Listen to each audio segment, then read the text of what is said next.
กาเมื่อคืนนี้นะครับก็เป็นที่น่าพอใจเป็นที่น่าประทับใจนะครับที่เห็นลูกเห็นออกมาได้ดีมากเลยนะครับคนอื่นอาจจะมองว่าโอ้ยภาษาซ้ำนี่อาจารย์ผู้เปิดใจหลังจากที่คอนเสิร์ตงานหนึ่งผ่านพ้นไปด้วยดียอมรับว่าธิดาลาวเฮ็ดออกมาหน้าเพิงพอใจอีหลีว่าสั้นเดทักทายสวัสดี FC ทุกทางกันแล้วกันมาพบมาพ่อกับเจเบาลาวคลิปนี้เฮายังตามติดชีวิตเบาผู้ศรีวิไลและกะน้องธิดาลาวท่านผู้ชม FC แฟนครับมื้อคืนนี้เพียงแต่เป็นครั้งแรกครั้งเดียวที่ได้ยืนอยู่บนเวทีใหญ่ระดับประเทศและเป็นหมอลำวงแรกได้มาลัยพวงแรกเปิดหมอลำปีแรกน้องธิดาลาวกับประเดิมเจิมให้วงอลังการโซและมันเห็นให้มีเรื่องน่าตื่นเต้นน่าประทับใจหลายสิ่งหลายอย่างมอบให้แก่ FC แฟนคลับต้องขอทักทายสบายดี FC ของเจบอลาวทั้งสองฝั่งของแล้วก็ FC ของน้องธิดาลาวคลิปนี้เข้ามาเบิ่งกันหลายๆเด้อคือเบาผู้เราได้เปิดใจหลังจากที่เห็นลูกสาวของตนเองขึ้นเวทีหมอลำใหญ่ครั้งแรกในชีวิตเนาะมามื้อนี้เราก็ได้เปิดอกเปิดใจเราว่าเรามีความภาคภูมิใจบ่คิดบ่ฝันว่าน้องธิดาลาวจะเฮ็ดออกมาได้ดีขนาดนี้เราก็เว้าว่าคนอื่น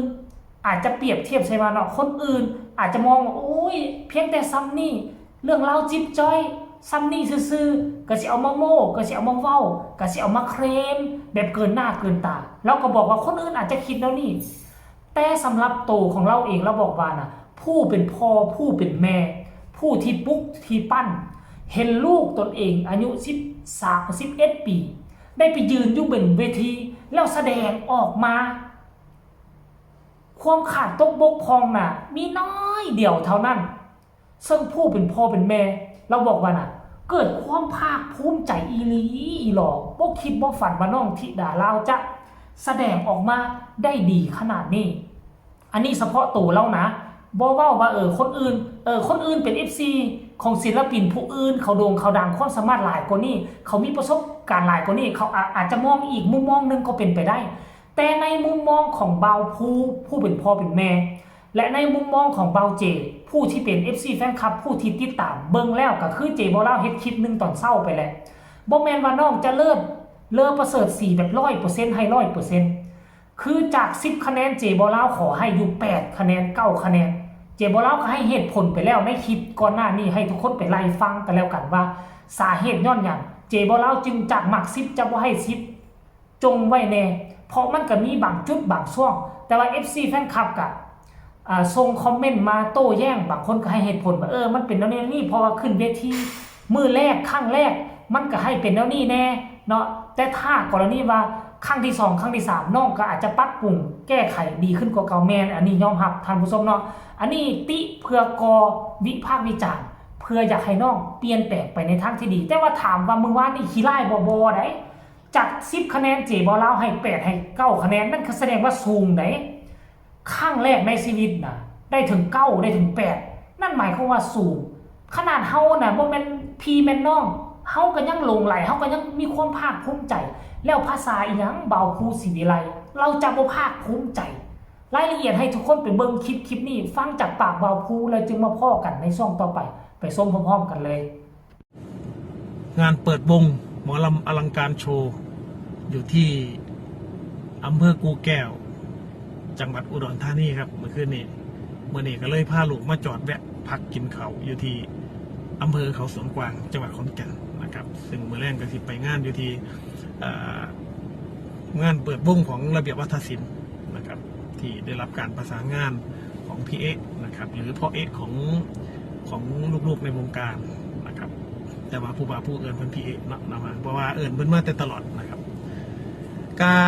เมื่อคืนนี้นะครับก็เป็นที่น่าพอใจเป็นที่น่าประทับใจนะครับที่เห็นลูกเห็นออกมาได้ดีมากเลยนะครับคนอื่นอาจจะมองว่าโอ้ยภาษาซ้ำนี่แต่ว่าสำหรับพ่ออกผู้เป็นพ่อเนาะ มันยิ่งใหญ่มากมันมีพลังมากนะครับมันเห็นลูกทำได้ขนาดนี้เนี่ยโอ้ยครับมีความสุขเห็นเขาลูก บ่ตื่นเต้นซ้ำพ่อกับแม่ พ่อกับแม่นี่ตื่นเต้นแห้งครับย่านลูกเฮ็ดออกมาบ่ดีครับ แต่เขาก็ทำได้มาสุดยอดนะครับเฮ็ดออกมาได้สุดยอด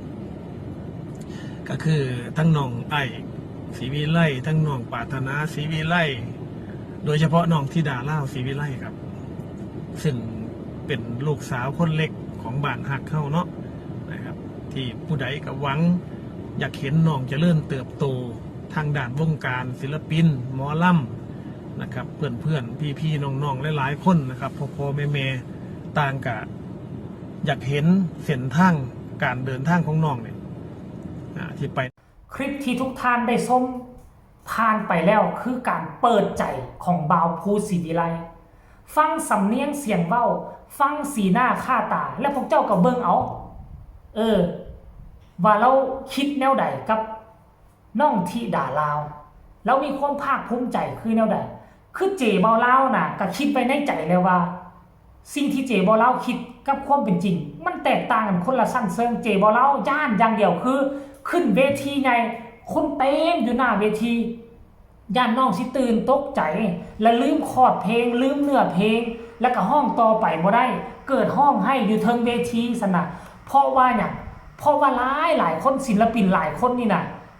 คือไอ้นี่ก็เคยให้อยู่เทิงเวทีอุ้งอิงนี่ก็ให้อยู่เทิงเวทีหลายรอบกลัวจะประสบผลสำเร็จและเจบ่าวลาวก็เลยว่าย่านน้องธิดาลาวห้องให้อยู่บนเวทีเพราะลืมเนื้อเพลงเพราะตื่นเต้นเวทีสนะเจบ่าวลาวย่านแบบสั้นแหละจนบ่กล้าที่จะไปเบิ่งไลฟ์สดน่ะบ่กล้าเบิ่งเลยคันบ่เบิ่งก็อยากเฮ็ดคลิปคันเบิ่งแล้วก็บ่อยากเห็นภาพที่น้องให้อยู่เทิงเวทีน่ะแต่ว่าที่ไหนได้เฮาประเมินความสามารถของน้องธิดาลาวสาวสวรรณเขตคนนี้ต่ำเกินไปคือเจบ่าวลาวยอมรับว่าประเมินความสามารถของน้องต่ำเกินไปน้องเฮ็ดออกมาได้ดีแต่บ่ดีอย่างเดียวคือให้น้องห้องน้อยเกินไปที่2เพลงเจบ่าวลาวคิดว่าน่ะสักจัก5เพลงหน้าเวทีน่าจะม่วนกุ๊บขนาด2เพลงน่ะเพลงแรกก็ยังบ่ค่อยเห็นคนขึ้นมาเต้นเถื่อบัดเพลงที่2ขึ้นมาน่ะคนขึ้นมาเต้นเต็มหน้าเวทีเยอะจับมือถือแขนป๊าดโถกลายเป็นเรื่องมหัศจรรย์คันชิว่าและคันชิวาแนวไหนก่อนอุงอิง2คันชิวาน่ะอุงอิง2อยู่วงสาวน้อยเพชรบ้านแพงน่ะคนอื่นขึ้นก็ขึ้นโลดบ่ค่อยมีผู้ใดขึ้นมาเต้นบาดอุงอิงนะขึ้นมาจักคนขึ้นมาเต้นจักยูทูบเบอร์เป็นร้อยช่องจนว่าคนอยู่ทางด้านนั่งชมบ่เห็นฮอตอุงอิงเห็นแต่โทรศัพท์เขาลัดบังหน้าไปแล้วนี่อยู่ ก็อยากให้น้องธิดาลาวเป็นแบบสั้นเป็นครึ่งนึงของอุงอิงก็ได้ไปบ่กล้าที่จะให้ไปเปรียบเทียบบ่กล้าให้เป็นคืออุงอิงดอกให้มันได้จักครึ่งนึงของอุงอิงนะท่านผู้ชม FC แฟนคลับเนาะก็ช่วยกันผลักดันกันแล้วกันคนลาวที่อยู่ฝั่งลาวก็ช่วยกันผลักดันพี่น้องที่อยู่ฝั่งไทยก็พากันผลักดัน2ชาติ2ประเทศร่วม FC เป็นหนึ่งเดียวผลักดันน้องธิดาลาวให้ฮอบฝันข้ามโขงให้บรรลุเป้าหมายกันแล้วกันเด้อเอาคลิปนี้ก็ฝากฟังเอาไว้สำหรับอีกคลิปนึงก็แล้วกันฝากทุกคนกดไลค์กดแชร์กดติดตามอีกคลิปนึงใครมีคำตำหนิติชมคำคิดคำเห็นส่งข่าวมาใต้คอมเมนต์สำหรับคลิปนี้สบายดี